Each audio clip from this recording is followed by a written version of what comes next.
Number का section है, इसे हम हल करते हैं। देखो भी इसमें 6 नंबर क्वेश्चन है, टेंस का है। फिल इन द ब्लैंक्स, सही फॉर्म भरिए with appropriate forms of verb given in the brackets. Bracket में कुछ वर्ब दिए गए हैं, उनका प्रयोग करते हुए। शी फोन्ड मी, उसने मुझे फोन किया। आफ्टर सी उदयपुर, उदयपुर पहुंचने के बाद। अब देखो भी वाक्य के मध्य में आफ्टर आया हुआ है, याद रखना बिफोर आफ्टर वाला सेंटेंस है। आफ्टर का मतलब होता है बाद में। ये कार्य पहले हुआ है, ये कार्य बाद में हुआ है, क्यों वह पहले वहां पर पहुंची है, बाद में उसने फोन किया है। तो यहाँ पर क्या अभी वर्ब की सेकंड फॉर्म आती है, यहाँ पर वर्ब हैड प्लस में वर्ब की थर्ड फॉर्म आएगी। तो आप लिखोगे सी हैड, थर्ड फॉर्म क्या रीच की, क्या होगी रीच्ड, हैड रीच्ड उदयपुर। याद रखना आफ्टर के बाद में आप हैड प्लस में वर्ब की थर्ड फॉर्म यूज करोगे, अगर पहले वर्ब की सेकंड फॉर्म आनी जरूरी है। अब देखो भी एस एन जी सर, अस इंग्लिश एवरीडे। अब यहाँ पर एक एडवर्ब दी हुई है एवरीडे, प्रत्येक दिन। एस एन जी कोई सर है, वो हमें इंग्लिश पढ़ाते हैं। ये एवरीडे आने पर यहाँ पर आप प्रेजेंट सिंपल टेंस में वर्ब की फर्स्ट फॉर्म एस या ईएस का प्रयोग करोगे। तो यहाँ पर एस एन जी सर एक ही है, तो क्या अभी टीच लिख का क्या लिखोगे भी is teachers, us English everyday. अगला है I to Ajmer with Ravinder yesterday, कि मैं रविंदर के साथ में कल अजमेर गया। यहाँ पर एक एडवर्ब दी हुई है यस्टरडे, बीता हुआ कल, भूतकाल की बात हो रही है। तो यहाँ वर्ब की सेकंड फॉर्म आएगी। गो की सेकंड फॉर्म क्या होती है अभी went, go went gone. We break our course already, यहाँ पर एक शब्द दिया हुआ है ऑलरेडी। ऑलरेडी का मतलब होता है जो काम पहले हो चुका है। तो यहाँ पर क्या है अभी एक ही सेंटेंस है, तो प्रेजेंट परफेक्ट टेंस का प्रयोग करोगे। हम हमारे कोर्स को पहले से ही रिवाइज कर चुके हैं। तो यहाँ पर क्या आएगा अभी हैज हैव में से आएगा, वी के साथ में क्या आएगा अभी हैव, और थर्ड फॉर्म क्या होगी रिवाइज की रिवाइज्ड, हैज हैव रिवाइज्ड। आपका आंसर बिल्कुल सही होगा। अगला देखो अभी rewrite the flowing sentences changing them into indirect speech. आपको ये इनडायरेक्ट स्पीच के 2 अंक के 2 प्रश्न आएंगे। ये पहले 8 आते थे, आधा दे अंक के, अब की बार 4 ही आएंगे। हमारे चैनल पर पिछले जो पेपर हुए जितने भी, उनके जो ग्रामर पोर्शन है वो सभी का आपको वीडियो मिलेंगे, आप जाकर देख सकते हो। जितने भी 2010 के बाद में जितने भी पेपर में, उनको हल कर सकते हो। Rewrite the following sentence changing them into indirect speech, आपको इनडायरेक्ट स्पीच में चेंज करना है। Yatharth said to Sumanasi why do you disturb him, Yatharth ने सुमानसी से कहा कि तुम हमें डिस्टर्ब क्यों करती हो। अब देखो भी यहाँ पर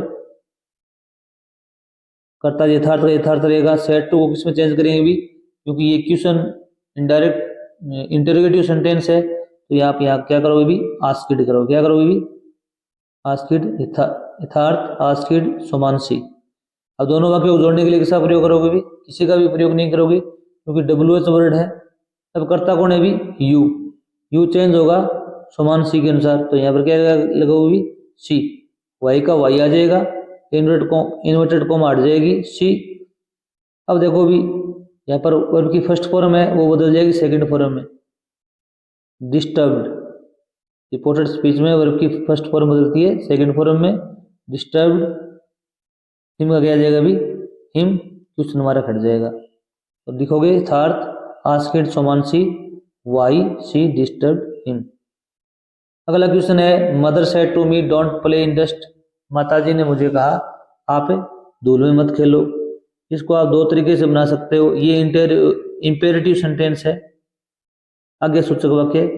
तो आप यहाँ पर माताजी ने एडवाइस भी दी है, ऑर्डर्ड भी दिया है, मना भी किया है। तो आप बनाओगे मदर सेड टू चेंज करोगे आप फॉरवर्ड में। फॉरवर्ड क्या होता है अभी मना करना, फॉरवर्ड मी। दोनों वाक्यों जोड़ने के लिए सब प्रयोग करोगे भी टू का, डू नॉट हट जाएगा, play in dust, play in dust. एक तरीका तो ये आपको, अगर आप यहाँ पर सेट टू के स्थान पर फॉरवर्ड लगाओगे तो आपको लिखना है मदर फॉरवर्ड मी, दोनों वाक्यों को जोड़ने के लिए टू प्ले इन डस्ट। अगर आप यहाँ पर ऑर्डर, माता जी ने ऑर्डर दिए या सलाह दी है तो ऑर्डर्ड या एडवाइज्ड करोगे, तो मदर आप यहाँ करोगे ऑर्डर्ड मी। आपको यहाँ पर क्या करना है, अभी टू से पहले नोट लगाना है, note to play in dust, ये याद रखना। अगर आप यहाँ पर फॉरवर्ड से ऑर्डर्ड करोगे या एडवाइज करोगे तो टू से पहले नोट आएगा।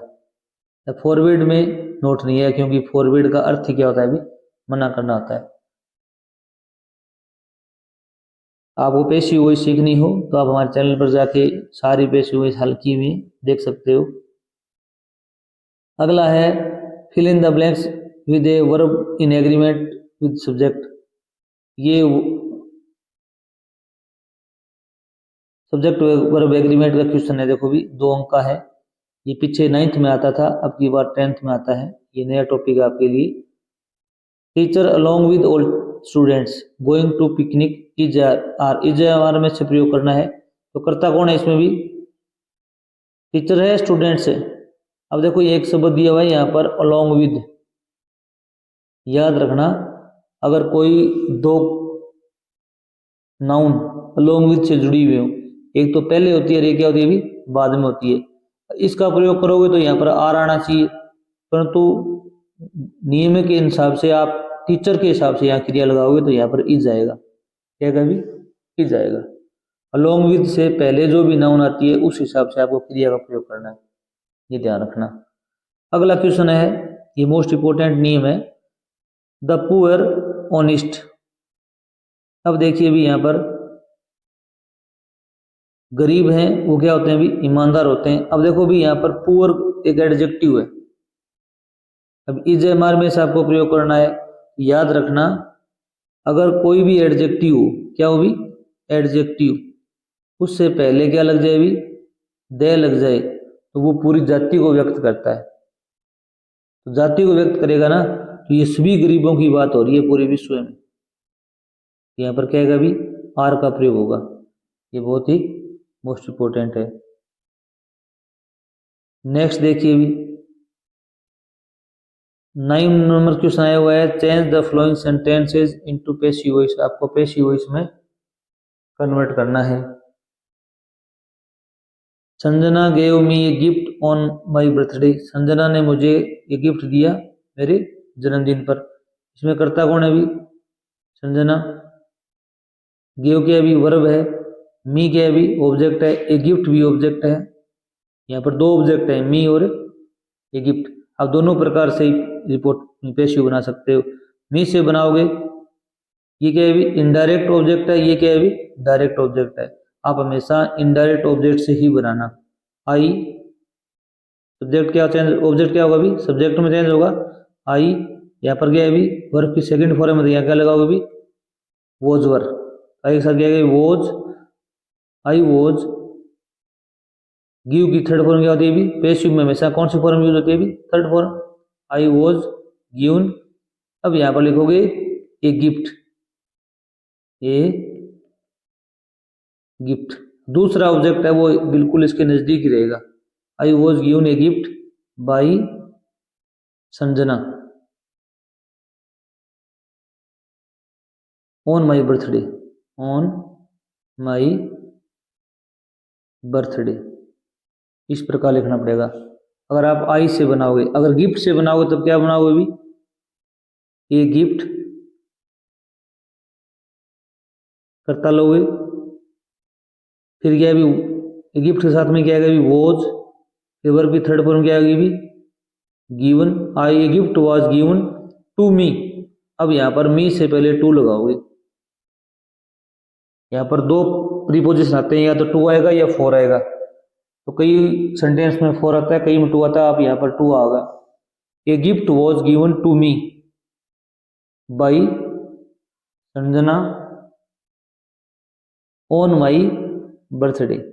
इस प्रकार आपको आगे ये लिखना पड़ेगा, by Sanjana on my birthday.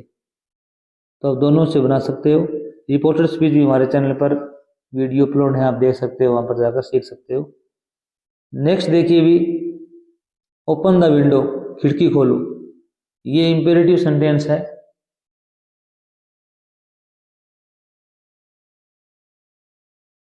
Open the window इसकी आप ऐसी 3 प्रकार से बना सकते हो।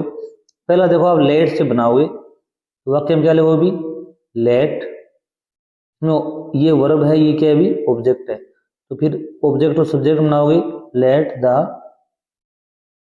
विंडो, फिर क्या अपनी तरफ से क्या लगाओगे भी, be, let the window be, verb की थर्ड फॉर्म लगाओगे ओपन्ड। एक तरीका तो ये है, लेट लिखो, ऑब्जेक्ट को सब्जेक्ट बनाओ, बी लगाओ, थर्ड फॉर्म लगाओ, let the window be opened. दूसरा तरीका है, आप लिखोगे यहाँ पर शुड से बना सकते हो, तो पहले लिखोगे द विंडो, फिर लगाना पड़ेगा आपको शुड बी, क्या लगाना पड़ेगा भी, should be opened, OPENED opened. एक तरीका ये, वर्ब की थर्ड फॉर्म तो आई आएगी। तीसरा तरीका ये है कि ओपन द विंडो एक ऑर्डर दिया गया है, आप लिखोगे यू आर ऑर्डर्ड, या रिक्वेस्टेड की गई है। खिड़की खोलने में ऑर्डर भी हो सकता है, रिक्वेस्ट भी हो सकती है। यू आर ऑर्डर्ड टू लगाओगे, फिर open the window, open the window. एक तरीका ये है आपके पास। 3 तरीकों से आप इंपेरेटिव सेंटेंस की पेशी बना सकते हो। नेक्स्ट देखिए भी, frame question of the following sentence, आपको फ्रेमिंग क्वेश्चन बनाना है। She plays chess in evening, वह शाम को चेस खेलती है। अब यहाँ पर वैन से बनाना है, तो वह कब खेलती है भी, शाम को, तो ये चीज आप छोड़ देंगे, इन द इवनिंग, और इससे आप उसका क्वेश्चन बनाएंगे। अब देखो, वैन के बाद में हेल्पिंग वर्ब आनी चाहिए, हेल्पिंग वर्ब यहाँ पर दी हुई नहीं है, तो वर्ब दी हुई प्लेज, वर्ब की फर्स्ट फॉर्म है, तो आप यहाँ पर डू डज का प्रयोग करेंगे। कर्ता तो सी है ही, सी का क्या लिखोगे भी, सी, और कर्ता से पहले हेल्पिंग वर्ब आएगी तो क्या आएगी भी, डज, क्योंकि सी के साथ क्या आता है भी, डज आता है, तो आप लिखोगे व्हेन डज सी, वर्ब की क्या लगाओगे भी, प्ले, एस यहाँ से हटकर यहाँ पर चला गया, चेस, और प्रश्नवाचक चिन्ह है ही, when does she play chess, वह चेस कब खेलती है, आपका उत्तर हो जाएगा इन द इवनिंग। अगला आया था tag, add question tag to the statement given below, tag लगाना है आपको। Arun can not drive a car, Arun है वो कार नहीं चला सकता, तो यहाँ पर क्या नेगेटिव सेंटेंस है, तो यहाँ पर क्या बनेगा, पॉजिटिव बनेगा, तो आप लिखोगे कैन, अरुण के लिए प्रोनाउन क्या आएगा भी, ही, कैन ही, क्या वह चला सकता है, आप लिखोगे कैन ही। तो इस प्रकार ये आपका ग्रामर पोर्शन हल हो गया।